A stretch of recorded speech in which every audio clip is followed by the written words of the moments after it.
wanna know the truth? I barely had some pussy when I left. Nigga, I'm thinking to myself like, damn, man.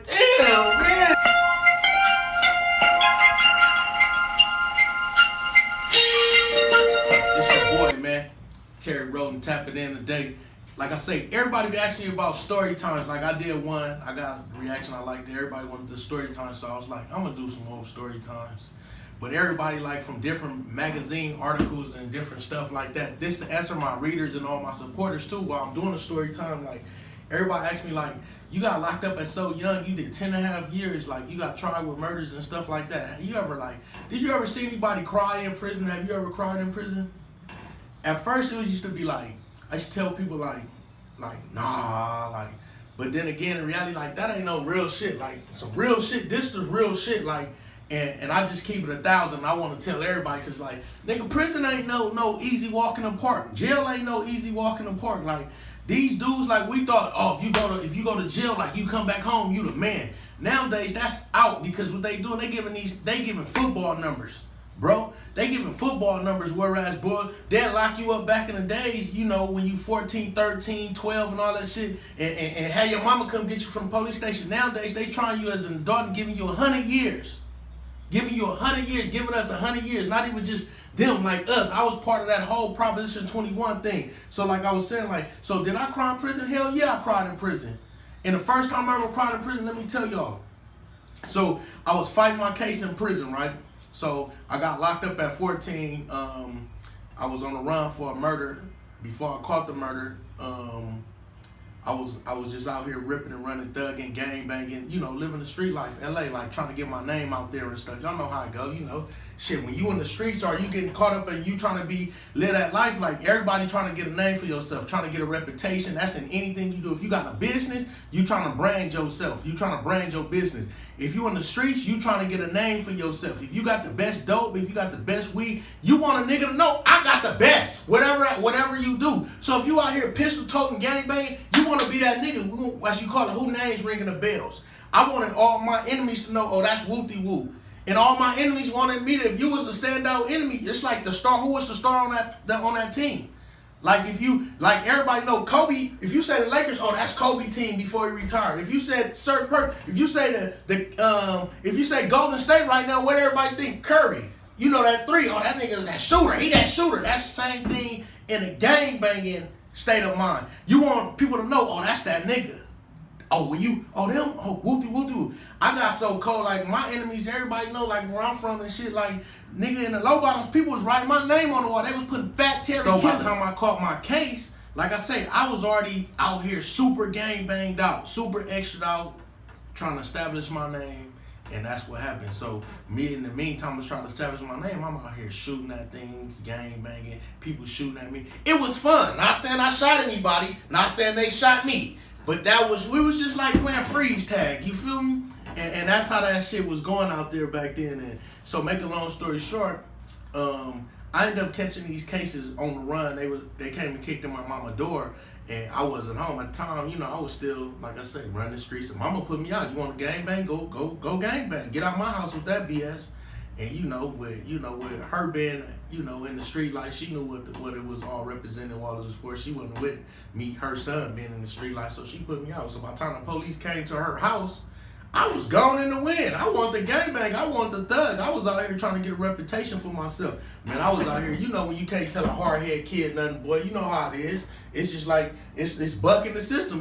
Once you can look in the kid's eye and determine if he going through identity crisis, or if he destined to look in the kid's eyes and just determine if he destined to be a gangster, or if he going through identity crisis. You'll know a kid if he going through identity crisis, then you'll know if this kid just want to be a gangster. So with that being said, I wanted to be a gangster, and I wanted to live up to that. Like, so with me wanting to be a gangster, man, I did gangster things. And that's what led me into catching these cases, fighting these cases. So while I was on the run, make a long story short, we was robbing stuff, because once they kicked in my mama's door, I realized like I really couldn't go home then. I was a runaway, but I wasn't running away like that. Mama house was still a home base for me. Like, I knew I could go change my clothes, I knew I could do all that. But when I went on the run, it was over for all that. I couldn't go. They kicking in their doors, they looking for me and all kind of stuff.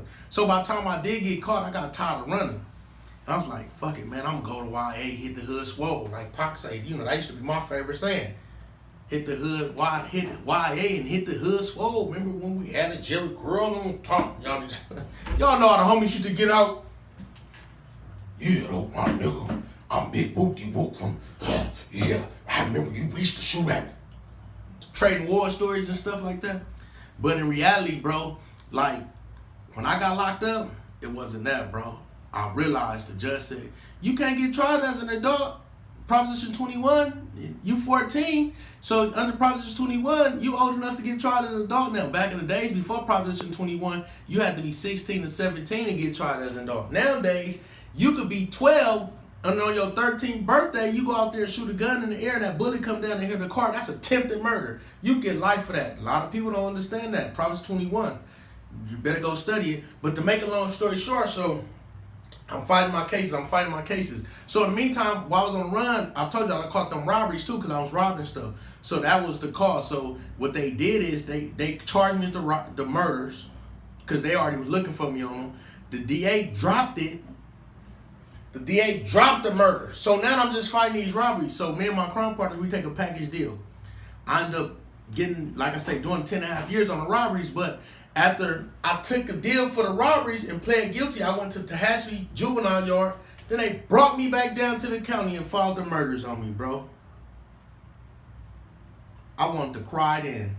But I'm not going to lie. At that time, I was already been down a few years. I've been down a few years. I'm probably like 17, going on 18 at that time, man. And it's like, fuck it, nigga, I'm fighting murder. I'm back in the county about to get my chunkums up, lock up with a few niggas. That time I ain't Fat Terry no more. I'm cut up, did my burpees in the pen. I was on. And then at that time, like I say, it was fun. Like that's crazy that I'm thinking about it. It was fun. That shit. Boy. It was fun. All right, I ain't even gonna lie. Imagine you want to be a thug, and for you to be a thug, or just imagine you got this job, and for you to be this job, just like in the military, you got to go to a war overseas, and you got to go knock shit down. That's why y'all be thinking these people out here, y'all be thinking these people ain't, these veterans, they really going through stuff. They probably have to go knock down something, come back. It's the same thing in these streets and these gangs. We at war too. So to get stripes, guess what we felt we had to go? We had to go lock up. We had to go where we go to lock up, get out and do what we did. So it was fun. But let me tell you, this the truth, bro. The truth to the matter, after being down, like I said, after my first 10.5 years, after being down like that, 5th, 6th, 7th year, you start going through a reality check like, man, I'm getting tired of walking these same laps. I'm getting tired of telling these same stories about, nigga, oh, remember we messed with this bro, we messed with this nigga, oh, remember we shot at that, oh, remember, and you fight, it's the same circle. Nigga telling you when to eat, sleep, and shit. A grown man telling you when to eat, sleep, and shit. CO come knocking your door, hey, get up. Guess what you gonna do? You gonna get up. If he tell you strip asshole naked, guess what you gonna do? You gonna strip asshole naked. The system is built like that, man. It's built like that. So in reality, I'm like, damn, okay, damn, I've been here 5 years. I've been in jail 5 years in the county now, but I was in the county because remember, they sent me back down, so I'm still fighting the murder. So now I probably like the first couple of years I fought the robberies. Then when they put it on me, I was already down like 2.5 years. So now at this time I'm back in the county. The county is worse than prison because now you got niggas who come off the streets. They come off the streets with they gang banging antics. You got niggas who been there that you probably cool with, but his homie come, you knock his homie out. He need that run back. That's what real niggas do. So his homie gonna want that back fade no matter what. So, I got tired like, man, prison, man, listen, prison, county, jail, whatever, after a while, it's like, man, you got tired of that shit. So, I'm sitting in the motherfucker, I'm fighting my case. My case looking good. And then, so we go to trial. In that trial, make a long story short, I'll get found guilty. Found guilty on murder. 1st degree murder. 2 murders they dropped, and the last one they found guilty. I don't know how they found me guilty. That's the whole shit. So, they said they found me guilty because, circles testimonies, but I'm going to tell you why I'm out, because I cried. Now, the reason I cried, and listen, so I got found guilty that night in my cell, like, they pulled everybody out of my cell, like, they pulled everybody on my cell and shit. So I'm just sitting in the cell, I'm just sitting in the cell, bro. And my oh no, my cellies, they all went up to wish to have like roof. In the county you should have roof and shit. They went up to roof and everybody like, TD, you going? I'm like, nah. Or Terry, you going? I'm like, nah, bro. I just sat in the cell, bro. I sat in the cell and I cried, homie. Like, damn, I ain't never coming home, man. Like, I'm found guilty, nigga. Like, I'm found guilty for something I didn't even do. For something I didn't do. Like, I'm like, man, like, I'm like, man, I ain't never coming home, bro. I've been gone 14 years. Like, I mean, I've been gone since I was 14. Like, damn, I ain't never coming home. My nigga, I barely had, you wanna know the truth? I barely had some pussy when I left. Nigga, I'm thinking to myself, damn, man, damn.